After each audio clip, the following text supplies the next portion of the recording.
BJP BRS నాయకులు BC రిజర్వేషన్ల కోసం పోరాడాలని ఎమ్మెల్సీ సారయ్య అన్నారు. బీసీ రిజర్వేషన్ల వల్ల ఆర్థికంగా ఉద్యోగపరంగా ఎంతో మేలు జరుగుతోందని చెప్పారు.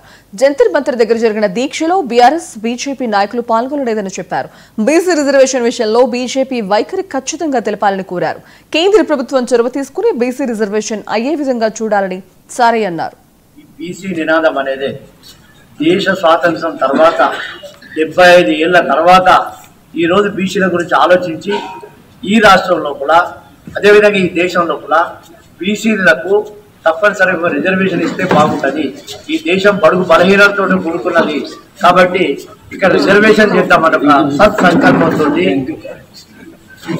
కాంగ్రెస్ పార్టీ తోటి నిర్ణయం తీసుకున్న విషయం అందరికీ తెలిసింది. దీంట్లో భాగంగా పెద్దలు గౌరవనీయులు రాష్ట్ర ముఖ్యమంత్రి వర్యులు రేవంత్ రెడ్డి గారు ఏదైతున్నదో ఒక శాస్త్రీయంగా దేశ జనాభా ఎన్నడూ శాస్త్రీయంగా కాలేదు స్వాతంత్రం వచ్చిన తర్వాత. అటువంటి దాన్ని ఏదైతున్నదో శాస్త్రీయంగా కులగణన చేస్తే బాగుంటుంది. కులగణన చేసి తదనుగుణంగా మనము ఈ రిజర్వేషన్ల ప్రక్రియ కొనసాగిస్తే బాగుంటుంది అని చెప్పి ఒక నిర్ణయం తీసుకొని 42% రిజర్వేషన్ ఇద్దామనే ఒక సత్సంకల్పంతో ఒక శాస్త్రీయ ప్రకారంగా దాని కులగణన చేసే విషయం మనందరికీ తెలిసింది.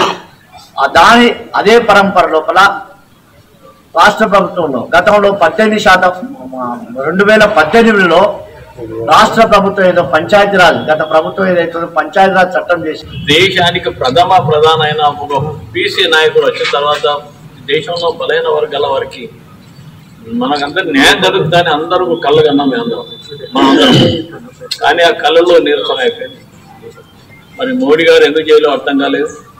మరి రాహుల్ గాంధీ గారి ఒత్తిడి మేరకు మరి ప్రథమంగా తెలంగాణలో కులగణన చేయడం శాస్త్రీయ పరంగా ప్రభుత్వ పరంగా ప్లానింగ్ కమిషన్ ద్వారా చేసి మరి అవన్నీ శాంపిల్ చేసిన తర్వాత ఈ రాష్ట్రంలో 42% రిజర్వేషన్ ఓన్లీ రాజకీయ చైతన్యం కాకుండా ఉద్యోగాల్లో ఉపాధిలో అన్ని రంగాల్లో కూడా కల్పించాలనే మంచి సంకల్పం చేసిన కార్యక్రమాన్ని మరి ఆ మధ్యలో మరి భారతీయ జనతా పార్టీ కేంద్రం ఉన్న వారి కనువిప్పుడు జరగడానికి మరి దేశంలో అన్ని రాజకీయ పార్టీ ఉన్నాయి.